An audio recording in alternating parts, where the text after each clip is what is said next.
En 2014, j'ai tout d'un coup voulu ouvrir sur l'espace, sur mon monde à moi aussi, des images plus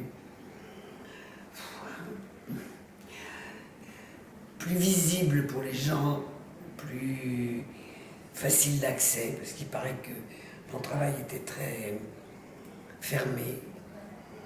Et alors est-ce que c'est moi qui me suis ouvert au monde? J'aime pas trop la figuration. Et donc j'ai quand même décidé de me lancer dans des objets ou des symboles, des approches plus lisibles pour le spectateur.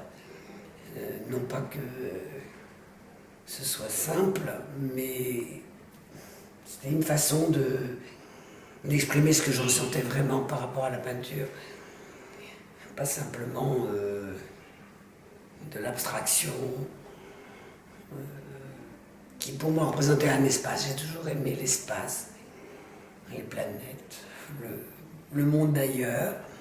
Et j'essaye maintenant de m'intégrer dans ce monde-là, de créer un nouveau monde, disons, entre rêve et réalité, entre théâtre et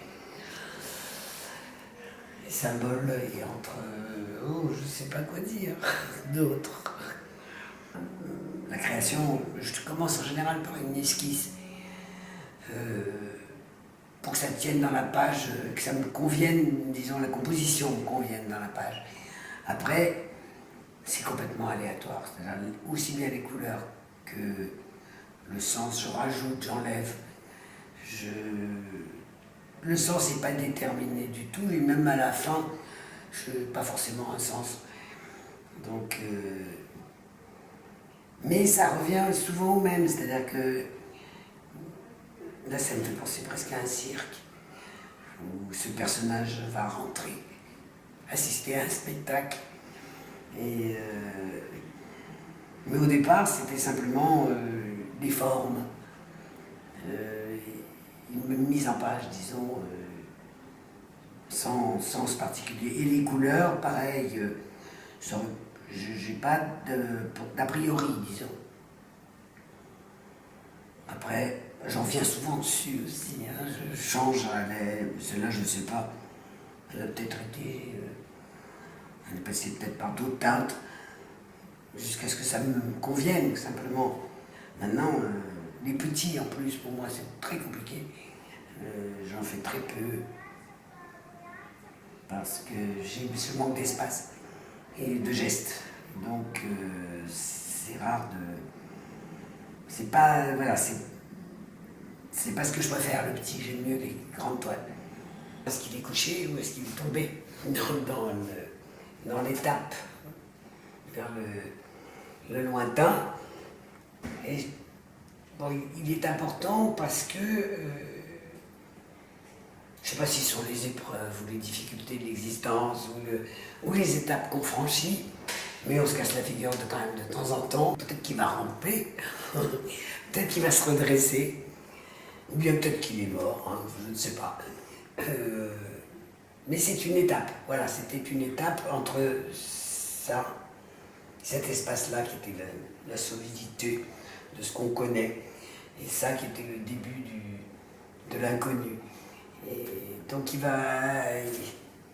est important de savoir que effectivement ça arrive aussi dans l'existence de rater des étapes, de tomber ou de se relever et puis d'avancer. Alors là, je ne sais pas si c'est lui qui se retrouve là, ou bien si c'est deux étapes différentes de ce personnage qui va s'aventurer dans l'inconnu et sûrement découvrir des choses intéressantes, hein, parce que essayer de ne pas se bloquer chez soi, quoi, de ne pas se bloquer indéfiniment dans le monde qu'on connaît, qui est rassurant, et d'aller vers un espace inconnu, c'est bien. Mais en gardant la rigueur, je ne veux pas faire des choses molles. Enfin, j'essaye. Et puis un jour, j'essaierai d'enlever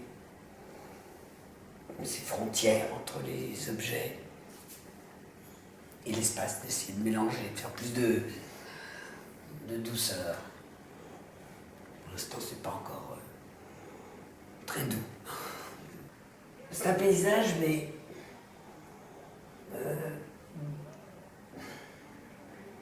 toujours avec. C'est presque la même chose, je redis à peu près la même chose.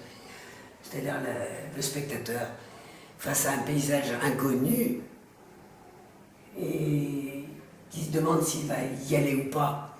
Et puis l'autre là qui est presque en prière, enfin en prière,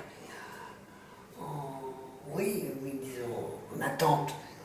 Et lui qui est en déséquilibre par rapport à cette sphère qui est en dessous, qui est plus loin. Alors je ne sais pas si ça rend bien, mais est-ce qu'il va basculer dans ce monde-là ou rester en marge sur son petit damier bien propre qui connaît bien et qui ne lui fait pas peur? Ou bien est-ce qu'il va s'aventurer derrière dans celui-ci qui est complètement de guingois et où il ne sait pas ce qu'il va trouver. Donc c'est un peu une recherche entre deux mondes, entre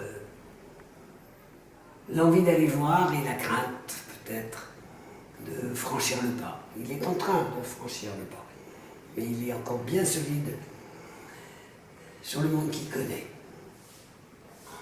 Et ce paysage est vide, mais c'est aussi architecturé, parce que c'est vrai que mon travail, j'aime quand il est solide, quand